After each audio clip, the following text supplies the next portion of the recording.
Welcome everyone, Farmer Cop here. This is going to be a look at the open air garden, which recently got an update.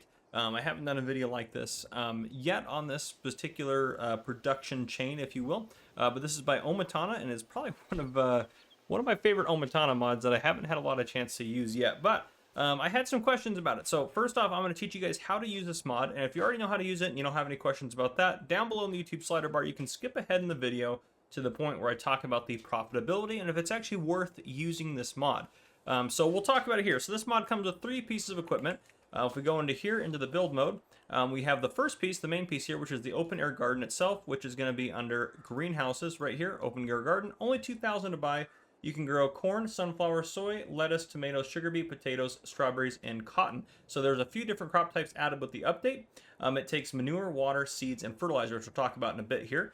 The other thing we have, if we go to factories, as we have at the very end, this guy right here, which is the distributor. Basically, this thing is just designed to be a storage facility. You can see the inputs are manure, water, seed, and fertilizer, and those are the same outputs. Its goal is just to be able to store a lot of these products, so that way it can distribute them, if you have it on distributing mode, which I'll show you how to do that, to your various open air gardens if you have a bunch of these guys on the map, or anywhere else that will take these, to be fair as well. And the last thing that's in this pack as well is under containers. This guy right here, the garden pump, which is a free source of water. So based on everything we're going to talk about, water I'm assuming is free, and we'll talk about a little bit more when we talk about the actual profitability. So again, this guy just works like any other water trigger. Pull up to it, hit R to fill if you're on PC, or the correct button if you are on console to fill up your trailer with water. This guy right here is the distributor. You can put stuff in the front here. There's a wrench there, and then you can also get stuff out the back if you'd like to get stuff out of it. Now, if we go in here, down here, it will hold a lot of water and various products in it. And actually, let me look at the capacity real quick, just so I can advise you guys. So what this thing is going to do, this distributor looks like, see if it's listed on the mod hub. I don't see it listed on there. Very well could be, and I'm just not seeing it. But it should hold a lot of the various products that, or a lot of the various products that are taken into the open air gardens over here. So it should hold a lot of each of these specific items. So again, it's going to hold water, seeds, solid fertilizer, and manure. This is just to get it to move over to here. And then over here, it's on storing right now, which we really don't want it on. We want it on for this to work correctly. You can sell it if you want to just sell it. It probably won't make you very much money and probably lose you money. But if you set it to distributing on all of these guys down here by changing the output mode, this is just going to take these products and move them into the open air gardens as needed. Now, if we go up to the open air garden itself, right here, this is where your pallets are going to spawn. This is where we're going to input products right here, where this dump icon is. And then inside the garden itself, and you can't see anything right now because there's nothing actively working on here, but you can open it to access it. So first, we have a set of recipes in here. We have tomatoes, lettuce, strawberries, potatoes, sunflower, sugar beet, soy, corn, and cotton. We're not going to focus on those because those just take water, as you can see by the recipes. They're going to take water and output whatever their crop type is. So again, has all the outputs here, all the inputs in here. But if you have water, you can do these if you just want to use water. And in terms of profitability, we're not even going to look at that because you're just getting basically free crops. It's just taking a little bit of time. So I didn't do any calculations in terms of these first recipes up here. Then we get down here. We have a second set where these ones are going to take seed and solid fertilizer. Now the recipes are a little bit different because they wanted to use less seed, or OmaTana wanted you to use less seed and fertilizer comparatively to this. So that's why there's, instead of getting like 2 water to 1 cotton, if we go down here, it's 48 water, 64 cotton, and we're adding a couple extra ingredients in here. So those ones, seed and solid fertilizer for all these, it's going to add 1, and then you can see the outputs are different. In addition to that, the cycles up here are going to be the same, except for lettuce has 24 cycles, but that doesn't really play on until we talk about the next part. So basically, if I wanted to activate any of these, let's say I wanted tomatoes just with water, I can hit activate. Once it has water, it'll produce tomatoes. Let's say I wanted to do lettuce, but I wanted it to take seed and solid fertilizer. I can hit activate over here, and then it'll do seed and solid. Once it has seed, solid fertilizer, and water, it will start producing lettuce. Now, if we go down here, there's another set of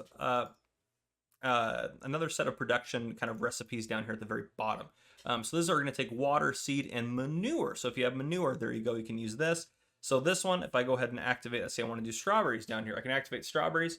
And once it has water, seed, and manure, it's going to start outputting strawberries. And again, if you're new to production chains, I recommend going and watching some of my other videos on production chains, because this is just a quick overview of how this one specifically works before we get into the actual profitability of it. So if it has these crop or these different materials in here, it's going to start producing what it needs to if you have them activated over here. Now you can have these set to storing, or you can have them set to selling if they wanted to sell. They are going to automatically sell. They are going to take a little bit of a hit for you, so you're not going to make as much money. or you can set them to distributing, where they're going to move on to the next production chain or to sit in here. So if you have a production chain, for example, that takes, well, corn, like the cereal factory, then you can have that changed to distributing and move the corn to your cereal factory. Or if you have cotton, you could have it changed to distributing to move it to like your spinnery if you wanted to do that. Or again, you can have it set to storing and the pallets will spawn out here. Now, the benefit of the pallets in this mod now with the update is they're all liftable by hand, including on console, which is very useful. So if you want to move them around that way, very easy to do. Now, the big question that we need to answer is this actually worth doing? Now, first, up on your screen right now, you're going to see kind of a chart here. So there's a couple of notes in here. Now, down below in the description, there's a link to what's called the Steam price sheet. The Steam price sheet has what you're going to have for your best possible outcomes and prices, and what a really good price is for all of the different products in game that are base game products and base game crops. So I'm using the information on that, the data on that, which is pulled from the XML of the game, to be able to kind of help with my calculations, to give you guys fair calculations, because obviously the prices will vary. Also note, this is all based on economic difficulty normal, so if it's in hard, your profit's going to be less, and your inputs might be more. They actually probably won't be in terms of this. And then if they're on easy, then your profits are going to be way more as well. And I'm also considering water to be free. So one of the inputs on all these is water. I'm considering that to be free. Now, if we move down to the chart here, it has every single product that this manufacturing plant or the open air garden will produce for you. So if we look at tomatoes, for example, it says in the inputs 2.62 over 1.3. That's just because there's two options here. I'm not looking at the water one. So that first one on the left, the 2.62, that is the one that requires seed, fertilizer, and water. The 1.3 is the one that requires manure, seed, and water. Those are the two different inputs. Now, they're the same exact input for every crop type per cycle. This is per cycle, not per month or anything like that. That's per cycle. And some of them, again, will run at different cycles or run at different amounts of cycles and will have different outputs per each cycle. So then that's exactly the cost of how much it's going to cost to run this per cycle. And we'll talk about the total profit per month later on here in a minute. So that's per cycle, how much it's going to cost you to run. Now, manure might be free for you if you have a cow farm, but it just depends. And I did most of my calculations based off of if you use seed and fertilizer, because I figured that's going to be more common. More people are going to do that. But anyhow, moving from there, if we look down at the very bottom on prices used, seeds, the price that I'm using to calculate the seed price is if you're paying $800 per 1,000 liters, and solid fertilizer if you're paying $1,820 per 1,000 liters, and manure if you're paying $99 per 1,000 liters. So again, those first two prices are from the store pallet prices. You might have something that has them for cheaper, or if you manufacture your own seeds, it might be cheaper as well. For example, using the AGI pack. And the manure is from the Steam price sheet for how much you would sell it for. So basically, we're looking at the inputs. If you were to, instead of selling your manure, you were to put it into this factory. That's what we're comparing here. That's what we're always comparing with the production chains. Is it worth it to actually put the inputs in to get the outputs, or is it just better off you selling the inputs separately? Will you make more money that way? Then if we look at the outputs here, the output is per cycle again, which with the highest one being cotton at $144 per cycle is your output. That's not your profit, that's your output. And then if we look at the lowest one, which is going to be the sugar beets there, the output is $56.32 per cycle. Now, if we look over to the profit per cycle on the last page, again, it's profit. There's two numbers there. Like the first one at tomatoes is $54.98 over $56.30. The $54.98 is if you're using solid fertilizer and seed. The $56.30 is if you're using manure and seed. So those are the two different price options there. And that's why there's several down there. And again, you can see the different profits. Now, if I actually pull up, we have another chart here I will pull up now on your screen for you. So this chart here is the per month chart in terms of all the products. So again, look at the products on there. It's got all of them listed down the left-hand side. The second one is how many cycles per month. So if you have your game set to 1 day per month, this is going to be every day. If you have your game set to 2 days per month, this is going to be every 2 days. So again, it's per month. I can't emphasize that enough. Per month. So cycles, the only one that's different is actually lettuce at 24 cycles. Everything else is 48 cycles. Then if we go over how much is going to be produced per month, you can see that tomatoes are going to produce 3,072 liters per month.